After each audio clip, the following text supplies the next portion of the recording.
प्रिय मित्रों नमस्कार। मैं फुर्सत अली आप सभी मित्रों का हार्दिक स्वागत करता हूं। मित्रों, रसमरथी खंडकाव्य आप लोगों को जो भी प्रश्न इसके अंतर्गत पूछे जाएंगे वो सब प्रश्न मैं आप लोगों को बता दिया हूं। आइए मित्रों, देर न करते हुए इन्हीं प्रश्नों के संकलन को मैं लेकर के आप लोगों के सम्मुख प्रस्तुत हुआ हूँ।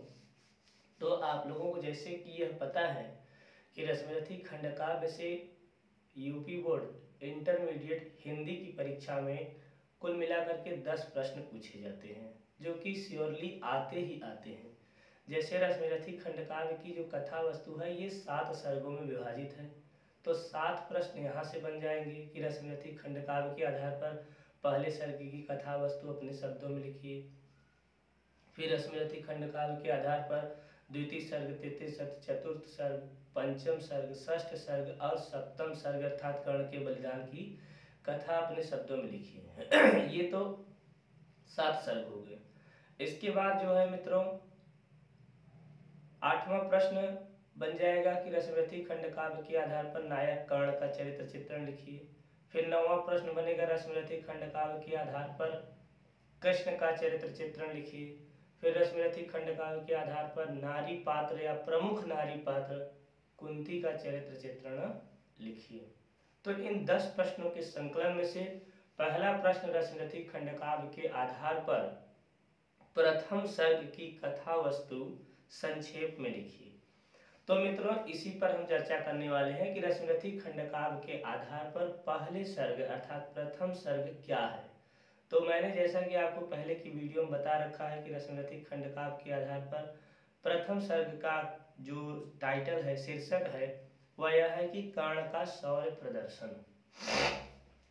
अब आइए मित्रों, कर्ण का शौर्य प्रदर्शन क्या है। सबसे पहले तो यह जान लेते हैं कि रसमरथी खंडकाव्य जो यह अपने वाराणसी जिले से संबंधित है। कौन कौन लोग इसे पढ़ सकते हैं? तो रसमरथी खंडकाव्य को वाराणसी जिले के विद्यार्थी, बुलंदशहर, मथुरा, मुजफ्फरनगर, फतेहपुर सीकरी, उन्नाव और देवरिया जिले के लिए यह रसमरथी खंडकाव्य विभाजित है। तो वाराणसी जनपद के विद्यार्थी भी इस रसमरथी खंडकाव्य को देखेंगे। आइए कर्ण का शौर्य प्रदर्शन हम लोग शुरू करते हैं। तो ध्यान दीजिएगा, कर्ण का शौर्य प्रदर्शन आप हेडिंग करके लिखना प्रारंभ करेंगे कि कर्ण का जन्म कुंती के गर्भ से हुआ था। कर्ण का जन्म कहाँ था? कुंती के गर्भ से हुआ था और उसके पिता कौन थे? सूर्य थे। लोकलाज के भय से कुंती ने नवजात शिशु को नदी में बहा दिया। मित्रों, लोकलाज का मतलब यह है जैसे कि जब कुंती अपने कौमार्यावस्था में थी तो उसको ऋषि दुर्वासा ने यह आशीर्वाद दिया था कि उसे जो वह जिस किसी भी देवता का आह्वान करेगी वह देवता प्रकट होंगे और उसे पुत्र धन की प्राप्ति कराएंगे। तो यह मतलब कि आशीर्वाद मिला था। अब इसी आशीर्वाद को अर्थात इसी वरदान को वह क्या बोलते हैं उसको, इसे चेक करने के लिए उसने जो है कि भगवान सूर्य का आह्वान किया। भगवान सूर्य प्रकट हुए और उन्होंने पुत्र रत्न की प्राप्ति दी। इसकी आवश्यकता नहीं थी क्योंकि उसका विवाह नहीं हुआ था। उसने कहा कि भगवान, मैं तो केवल ऐसे ही देख रही थी कि मेरे आह्वान करने से क्या आप आएंगे कि नहीं आएंगे। तो भगवान सूर्य ने कहा कि ऐसी बात नहीं है पुत्री, आपने मेरा आह्वान किया है तो मैं आपको जो है पुत्र रत्न की प्राप्ति करा के ही जाऊंगा। तत्पश्चात किसी कारणवश उसे पुत्र की प्राप्ति हो गई। अब वह लोकलाज के भय से यह इतराने लगी कि अगर मैं घर पे जाऊंगी पुत्र को लेकर के तो लोग क्या कहेंगे, जिसके कारण उसको यह सूझा कि क्यों ना इस पुत्र को मैं नदी में बहा दूं। तो यहाँ पे देखिए वही लिखा है कि लोक लाज के भय से, मित्रों ध्यान दीजिएगा, आप यहाँ से लिखेंगे कि कर्ण का जन्म कुंती के गर्भ से हुआ था, उसके पिता सूर्य थे। लोकलाज के भय से कुंती ने नवजात शिशु को नदी में बहा दिया, जिसके कारण किसी सूत अर्थात सारथी ने उस पुत्र को प्राप्त किया अर्थात बचाया और उसे पुत्र रूप में स्वीकार कर उसका पालन पोषण भी किया। सूत के घर पर पल कर भी कर्ण एक महान धनुर्धर, शूरवीर, शीलवान, पुरुषार्थी और दानवीर बना। एक बार द्रोणाचार्य ने कौरव व पांडव राजकुमारों के शस्त्र कौशल का सार्वजनिक प्रदर्शन किया।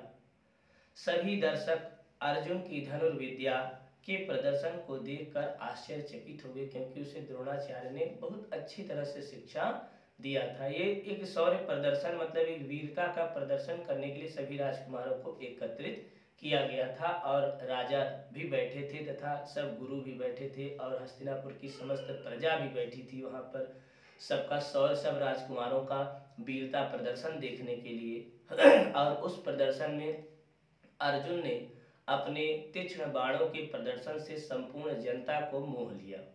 किंतु तभी कर्ण ने सभा में उपस्थित होकर अर्जुन को द्वंद्व युद्ध के लिए ललकारा। मित्रों, आपको यहाँ पे मैं एक कहानी से और जोड़ना चाहता हूँ कि जब 5 पांडव और 100 कौरवों को गुरु द्रोणाचार्य अपने आश्रम में शिक्षा दे रहे थे, तो उसी समय जो है कर्ण भी वहां पे पहुंचा था। उसने गुरु द्रोणाचार्य से कहा कि भगवान, मैं भी आपका शिष्य कर्ण हूँ और मुझे आप शिक्षा दीजिए। लेकिन प्राचीन जमाने में मित्रों यह नियम था कि ब्राह्मण एवं क्षत्रिय कुल के विद्यार्थियों को, ब्राह्मण एवं क्षत्रिय कुल के छात्रों को ही शिक्षा दिया जाता था, और अन्य जो है कि जाति के व्यक्तियों को शिक्षा नहीं दिया जाता था। इस पर गुरु द्रोणाचार्य ने कर्ण से पूछा, तुम्हारी जात और गोत्र क्या है? तो उसने बताया कि मैं सूत पुत्र हूँ, जिसके कारण गुरु द्रोणाचार्य ने उसे शिक्षा देने से जो है कि अलग कर दिया। लेकिन कर्ण यहाँ भी नहीं रुका, वह गुरु द्रोणाचार्य के गुरु परशुराम से शिक्षा लेने के लिए चला गया। तो वहां से वह शिक्षा लेकर के आया है, और इधर कर्ण की वीरता का प्रदर्शन किया जा रहा है, और जो है कि अर्जुन अपनी वीरता पूर्वक बाणों से सबको प्रसन्नचित्त कर दिए कि इसी बीच वहां पर कर्ण आ गया, और कर्ण ने सभा में उपस्थित होकर अर्जुन को द्वंद्व युद्ध के लिए ललकारा। द्वंद्व युद्ध का मतलब यह होता है कि आपसी युद्ध, केवल और केवल उसमें 2 व्यक्ति रहते हैं, ठीक। द्वंद्व युद्ध के लिए ललकारा। लेकिन उसी समय जो है कि वहां उस सभा में बैठे हुए कृपाचार्य गुरु ने कर्ण से उसकी जाति और गोत्र के विषय में एक बार फिर से सवाल कर दिया। इस पर कर्ण ने स्वयं को सूत पुत्र बताया, तब निम्न जाति का कहकर फिर उसका अपमान किया गया और युद्ध करने के लिए उसे रोक दिया गया। उसे अर्जुन ने, फिर देखिए आगे थोड़ा सा और लिखा है 2 लाइन कि उसे अर्जुन से द्वंद्व युद्ध करने के अयोग्य समझा गया, परंतु दुर्योधन कर्ण की वीरता एवं तेजस्विता से अत्यंत प्रभावित हुआ। वहां पर सबने तो जो है कि कर्ण को, जितने भी गुरु लोग थे सब कर्ण को जो है कि निम्न जाति एवं गोत्र का कह करके उसे द्वंद्व युद्ध लड़ने से रोक दिए। लेकिन वहीं पर उपस्थित दुर्योधन यह सब देख रहा था। उसने कर्ण की वीरता एवं तेजस्विता को अत्यधिक अपने हृदय से लिया और उसे अंग देश का राजा घोषित कर दिया, क्योंकि उस समय यह भी नियम था कि अगर कोई व्यक्ति कहीं का राजा है तो फिर यह नहीं देखा जाता कि वह कौन सी जाति एवं गोत्र का है। तो इस पर जो है कि इधर पांडवों से दुर्योधन का बड़ा ही द्वेष था, और उसने देखा कि कर्ण को अगर अपने साथ मिला लिया जाए, क्योंकि यह वीर है, धनुर्धर है, साहसी है, वीरता इसके अंदर कूट कूट कर भरी हुई है, क्यों ना इसे मैं अपने में मिला लूं, जिससे और अच्छा हो जाएगा, हमारी जो है कि शक्ति बढ़ जाएगी। और उसने इधर उधर न देखा, तुरंत ही जो है कर्ण को अपना मित्र बना लिया और उसे अंग देश का राजा नियुक्त कर दिया। साथ ही उसे अपना बहुत बड़ा मित्र बना लिया। गुरु द्रोणाचार्य भी कर्ण की वीरता को देखकर चिंतित हो उठे, और कुंती भी कर्ण के प्रति किए गए व्यवहार से उदास हो गए।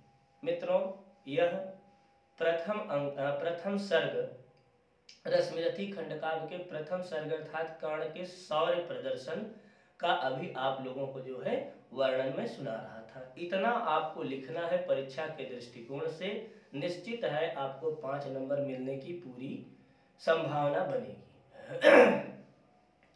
तो मित्रों, इस प्रकार से आप लोग इसे कर लीजिएगा।